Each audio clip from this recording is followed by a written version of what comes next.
When you're looking at the evaluation criteria, sometimes where we've been the lowest bidder and still not won it because we were deemed non-responsive because we didn't meet certain evaluation criteria factors.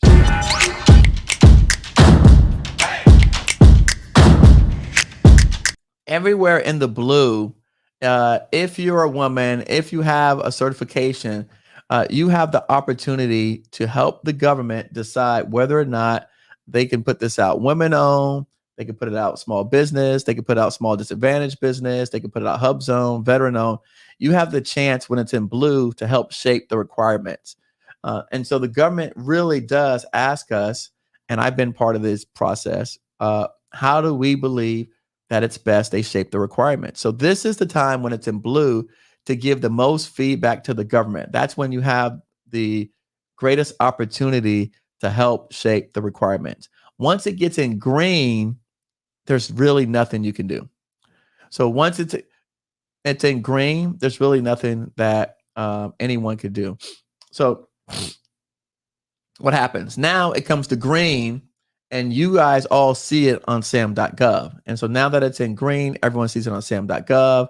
And so they're like, oh my gosh, I see this bid, and now you're trying to scramble to get everything together, to get your teams together, right? Because you see the RFQ came out or the RFP come out, and now you're complaining about, wait, why does it take so long? Like, how come they only gave us a week or 2 days or 4 days?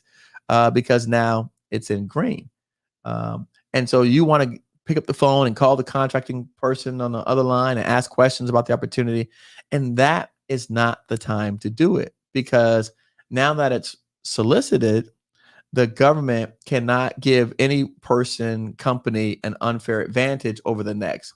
And so that's why they ask us a lot of times to send your questions in writing so that they can answer it to all parties in form of an RFI. So the different kind of RFI than the RFI in the pre-solicitation phase, that's market research. This RFI in the solicitation phase is to get clarity for questions that you may have on something regarding the solicitation. And then when they make their evaluation, right, then sometimes they'll come back and they'll do what's called a negotiation. We've had that happen on multiple occurrences where the government evaluated us, and then they came back and asked us to clarify some items. And then they also, let me get into this other page over here. Once they've solicited, they'll come in, like we said here, they decided whether they want to do veteran services saving hub zone. Then they ask you for the proposal development. So now they have the solicitation requirements. Issue the solicitation, amend it, and then they wait for all the bids from the contractors. And so at that point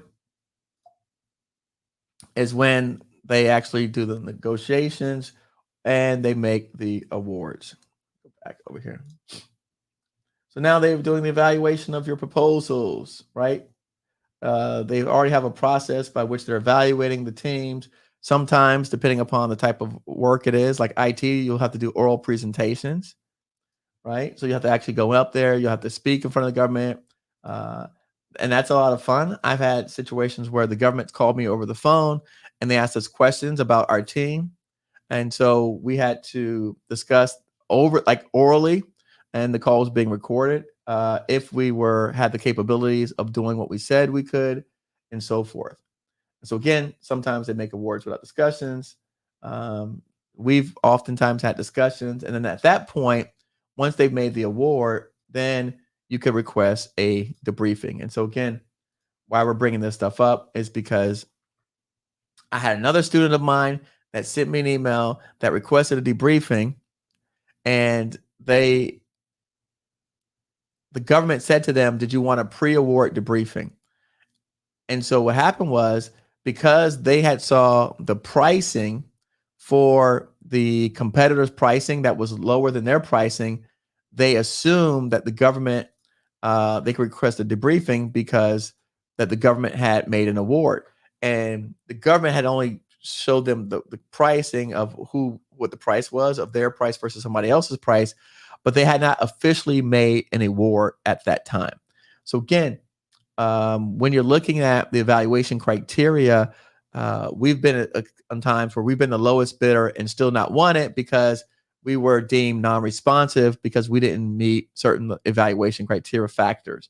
So again, once they make an award, at that point, you can request your debriefing and determine what you did wrong and how you can improve.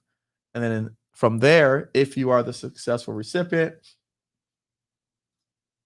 then it gets to the fun part, which is deliverables and payment. So that's the hard part, is the actual deliverables.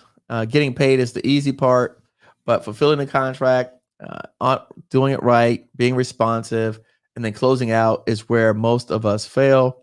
I know that the area where most of us spend our time is in green, and the area where I believe that most of us should be spending our time is in blue.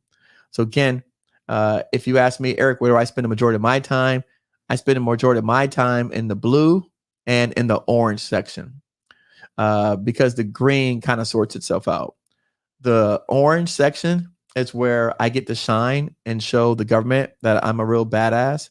And the blue is where I'm spending most of my time doing all of my homework and preparing so that when it comes out in green, I'm ready to go. So by the time it hits green, I'm on go mode. I'm not surprised. There's nothing that popped up that I didn't see coming. I didn't anticipate, because I've been chasing this thing since it was back in the blue section. Does that make sense to everyone out there?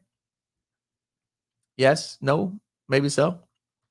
So the best way to get in blue, okay, that's a good question.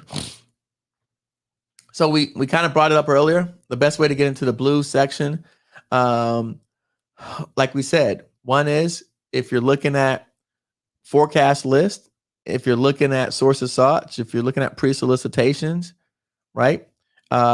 If you are already happen to be in the orange, right? Then if you're in the orange and you're actually on site working, now you can be looking at what's coming down the pipe. On every project that I work on, every single contract that I work on, there's people whispering to me what else they've got coming down the pipe. On every contract, 100% of the time, if I'm out facility working, the government's telling me, hey, we've got this project coming up. We got this project coming up. We got this project coming up. All the time. So, when you're in orange, this is what I see happens to people, right? And this happened to one of my guys. He was in the orange section, right? He was doing his work. He was doing his performance, but he wasn't looking forward to the next set of blue. When they were talking to him about what was happening in blue, because it wasn't green, his ears were not open to receiving it. And so he wasn't paying any attention. He wasn't keeping up abreast. And so when it came out in green was when he then reached back out to me and says, Eric, did you hear about this contract? Did you hear about this contract? Because now it's in green, it's posted to the world. When he should have been down here meeting with the folks, talking with them, finding out what's coming down the pipe. And that's how you get into the blue.